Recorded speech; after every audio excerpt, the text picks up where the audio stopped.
Olá!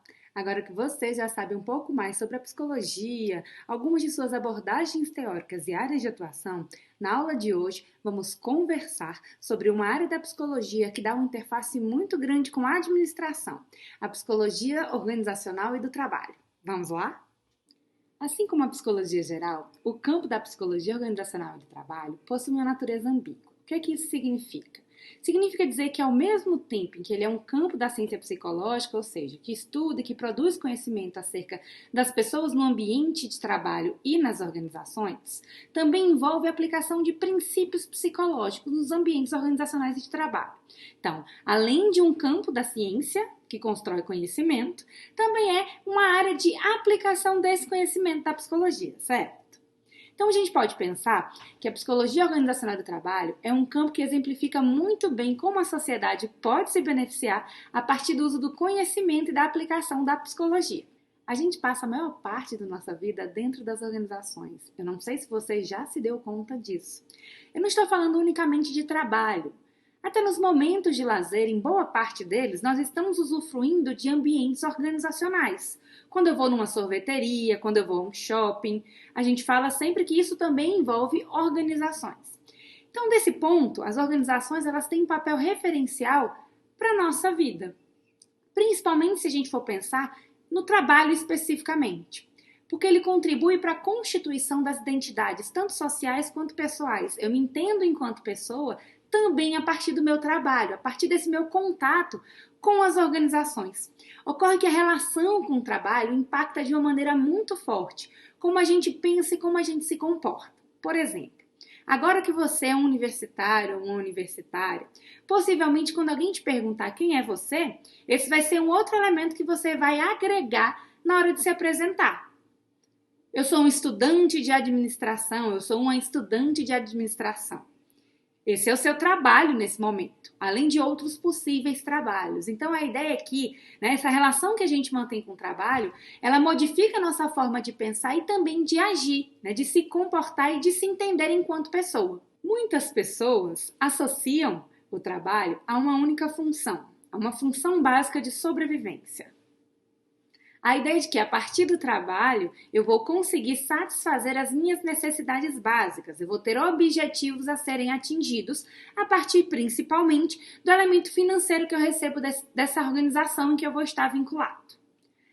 Mas não é só isso. Quando a gente fala das funções básicas do trabalho, uma função muito importante que a gente tem que considerar é a questão psicológica. O trabalho, ele diz respeito a uma categoria central do desenvolvimento do nosso autoconceito e é uma fonte muito importante para a nossa autoestima. Como assim? Como eu já coloquei, a gente se enxerga de uma maneira diferente a partir da nossa profissão, a partir do nosso trabalho. E isso influencia também a nossa autoestima. Por exemplo, se algo ruim aconteceu no meu trabalho, se eu não consegui desempenhar tão bem alguma atividade, se eu não tive um feedback positivo, isso pode afetar a minha autoestima. Eu posso me sentir mal por isso.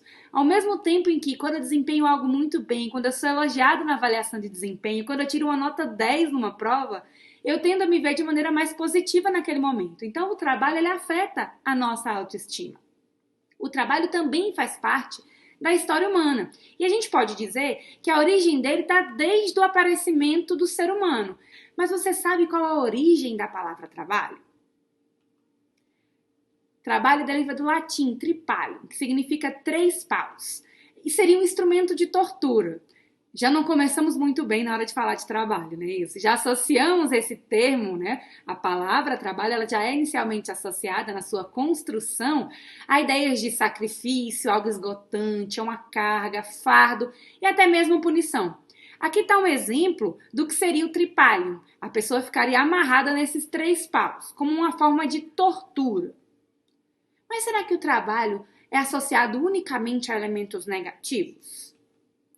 Borges e Yamamoto colocaram que o trabalho ele é objetivo de múltipla e ambígua atribuição de sentido. Ou seja, eu posso enxergar o trabalho de diferentes maneiras. Cada pessoa e pessoas diferentes tendem a enxergar o trabalho de maneiras diferentes. Ao mesmo tempo em que nesse momento eu posso achar meu trabalho maravilhoso, daqui a um tempo eu posso não gostar tanto dele. Ou até no mesmo dia, a gente pode ter essas oscilações na hora de enxergar o nosso trabalho. Ao mesmo tempo em que ele traz alegrias e realizações, objetivo na vida, que ele me proporciona contato com outras pessoas, em que eu tenho esses elementos importantes para a minha forma de enxergar o mundo, o trabalho também pode trazer prejuízos. Nós teremos uma aula específica para abordar sobre as psicopatologias do trabalho. São aquelas doenças que podem ser associadas à execução do nosso trabalho. Mas a ideia é que o trabalho pode trazer tanto coisas positivas quanto negativas. Então, existem diferentes modos de perceber esse trabalho e isso envolve consequências paradoxais, tanto no âmbito físico, psíquico e social. Quando a gente fala em POT, que é a aplicação dos conhecimentos da psicologia no contexto do trabalho e das organizações, como a gente já colocou aqui, a gente pode entender que ela é um campo diversificado, que se preocupa com 3 pontos básicos. Se preocupa com as organizações, com a gestão e com os trabalhadores. A ideia é que quando a POT se preocupa com as organizações, ela está investigando ou trabalhando, aperfeiçoando elementos como a produtividade, qualidade, competitividade dessa organização. Quando foca na gestão, ela envolve elementos como modelos de gestão de pessoas e política de pessoal, para dar um up, dar uma melhorada, para aperfeiçoar também essas políticas, de modo a somar tanto para os trabalhadores quanto para a organização. E por último, quando a gente fala dos trabalhadores, nosso foco tende a ser em saúde, bem-estar, qualidade de vida no trabalho e elementos que podem melhorar esse sujeito, tornar o ambiente de trabalho e sua relação com a organização algo mais positivo. A POT enxerga esses 3 pontos de uma forma integrada. Eles são vistos como fenômenos articulados e que estão envoltos em uma complexa rede de multideterminações. A ideia é que, quando eu falo em organização, não significa que o meu foco está apenas nela.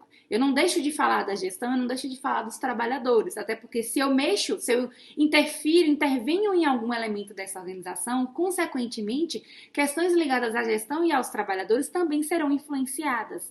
Então, mais uma vez, enquanto administrador ou enquanto psicólogo organizacional do trabalho, eu preciso me dar conta que não existe um elemento unicausal.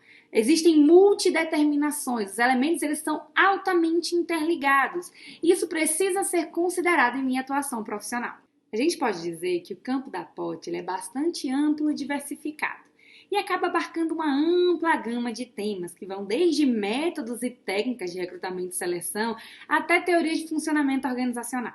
Então, essa diversidade interna envolve o compartilhamento de teorias, métodos e discursos por uma rede de pesquisadores e profissionais que se consideram membro desse campo. Então, eu, enquanto psicólogo organizacional e do trabalho, vou entender que existem teorias, métodos e discursos que vão embasar a minha prática. Então, eu me entendo enquanto membro desse campo de POT.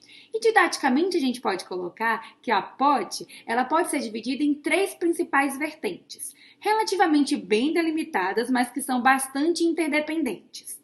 Como assim? A gente tem 3 vertentes, que é a psicologia organizacional, a psicologia do trabalho e a gestão de pessoas.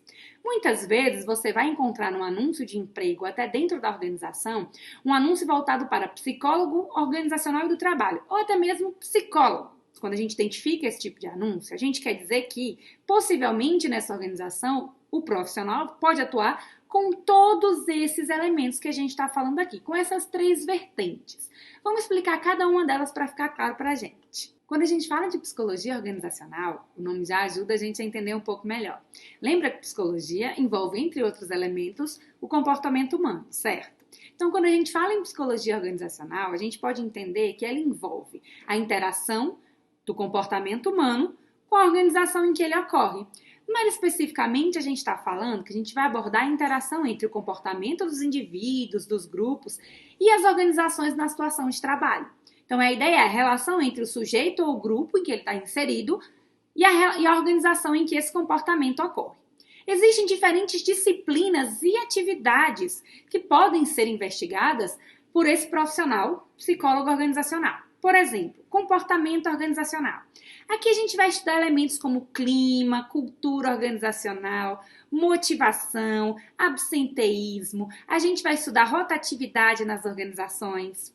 Também existe a noção de desenho organizacional. Quando a gente fala em desenho organizacional, a gente está falando de elementos como planejamento estratégico, entender o direcionamento dessa empresa, onde ela quer chegar, missão, visão e valores, o diagnóstico organizacional para melhor entender a organização como um todo. E também a gente fala de consultoria organizacional. E como um consultor, eu posso fazer diagnóstico, intervenção, investigar e trabalhar mudanças na organização e uma série de outros elementos. Ok? Com a psicologia organizacional? Agora a gente vai entender mais sobre a psicologia do trabalho. O que seria essa psicologia do trabalho? Se a psicologia organizacional envolve a relação do sujeito ou grupo com a organização, quando a gente fala de psicologia do trabalho, a gente está falando da interação entre o comportamento humano e o trabalho, ou a falta dele. Como assim? O psicólogo do trabalho, ele tanto investiga quanto atua na relação do sujeito com o emprego que ele tem, ou o emprego que ele não tem, as tarefas que ele realiza. Pensa o seguinte, muitas pessoas quando estão desempregadas, elas podem ser influenciadas negativamente por essa situação. Isso pode influenciar, por exemplo, a saúde mental dessa pessoa. Então, como psicólogo do trabalho, eu vou auxiliar essa pessoa, por exemplo, na manutenção da sua saúde mental. A respeito das disciplinas específicas e as suas atividades da psicologia do trabalho, a gente pode começar falando sobre as condições e higiene do trabalho.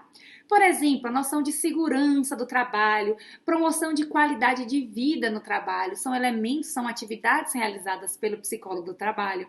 A noção de saúde no trabalho, investigar, por exemplo, prazer e sofrimento. A noção de estresse no trabalho, a psicologia positiva, que vai investigar a relação dele com o trabalho especificamente, não a noção de sofrimento, mas o potencial dele a partir dessa relação com o trabalho.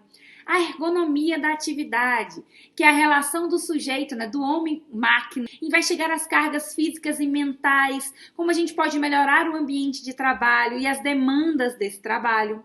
A noção de orientação profissional e de carreira. Aqui tem muito psicólogo trabalhando com isso. Desde o planejamento de carreira, desde a escolha da profissão, orientação para aposentadoria. A gente também tem a noção de emprego, desemprego e empregabilidade. Quando a gente fala de recolocação profissional, eu posso trabalhar nesse sujeito estratégias de recolocação para que ele volte a atuar em uma organização ou que ele vá empreender, que ele busque estratégias para lidar com a situação. Por último, mas não menos importante, a gente tem a gestão de pessoas. Quando a gente fala da vertente de gestão de pessoas, a gente está falando especificamente da interação entre a ação humana, o comportamento humano, e as políticas e práticas da organização. A gestão de pessoas pode ser entendida como as políticas e práticas organizacionais que buscam conciliar as expectativas, tanto da empresa quanto dos trabalhadores. Ou seja, a gestão de pessoas vai envolver as maneiras como a organização agrega, aplica, desenvolve e mantém os seus membros, mantendo-os de maneira saudável, de maneira salutar, digamos assim. Então, a gente pode colocar que existem diferentes disciplinas e atividades dentro da gestão de pessoas que também podem ser realizadas pelo psicólogo organizacional do trabalho. A gente tem administração de pessoal, que vai desde planejamento, movimentação, demissão das pessoas nas organizações. A análise de trabalho, que vai para o desenho das tarefas, a organização dessa atividade, do trabalho especificamente. Um dos mais conhecidos, recrutamento e seleção, que vai desde o planejamento do processo seletivo, a divulgação da vaga, a avaliação psicológica também de candidatos. A treinamento, desenvolvimento e educação também é uma outra disciplina que a gente tem, que envolve elementos como avaliação de necessidade de treinamento, planejamento dessa ação de aprendizagem, o incentivo à avaliação desses processos. A gente também tem a avaliação de desempenho, que envolve a implantação e a avaliação de potencial desses sujeitos. Então, eu posso implantar, enquanto psicólogo organizacional, a avaliação de desempenho numa organização, pensando em todo o contexto, pensando em características da sua cultura organizacional, para ser uma avaliação de maneira eficiente e efetiva, e que seja algo que não cause medo em seus trabalhadores. Então, a ideia é que essa avaliação de desempenho, a gente também pode investigar a noção de avaliação de potencial. Não apenas o que ele entregou, mas também o que ele pode vir a entregar, se a gente conseguir trabalhar esse colaborador de uma maneira adequada. E por último, as relações de trabalho. Por exemplo, a noção de onboarding, que é essa entrada do colaborador, que é extremamente importante. A adaptação é um dos elementos que influenciam muito a nossa vontade de permanecer ou de sair da organização, que é o que a gente chama de intenção de rotatividade. Muitas vezes as empresas deixam de lado essa noção inicial, esse onboarding, mas ele tem um papel crucial para o desempenho e para a permanência do trabalhador na organização. Boa parte dessas atividades que a gente viu até aqui, elas não se restringem ao profissional da psicologia. Elas podem ser executadas por uma série de profissionais, inclusive o administrador. Uma das exceções para esses elementos é o que a gente chama de avaliação psicológica, que a gente já falou na aula anterior, que é de uso único e restrito do profissional psicólogo. Mas a atuação nas organizações envolve diferentes áreas de conhecimento e atuação, como a psicologia, a administração, comportamento organizacional, pedagogia. E a ideia é que esses trabalhadores eles vão apresentar uma série de conhecimentos que podem e devem se complementar para que a gente tenha organizações mais saudáveis e produtivas e trabalhadores mais felizes e produtivos dentro da nossa organização. Espero que o conteúdo tenha ficado claro para você. A gente se encontra na aula síncrona para falar um pouco mais sobre esse e outros elementos da psicologia organizacional do trabalho. Até lá!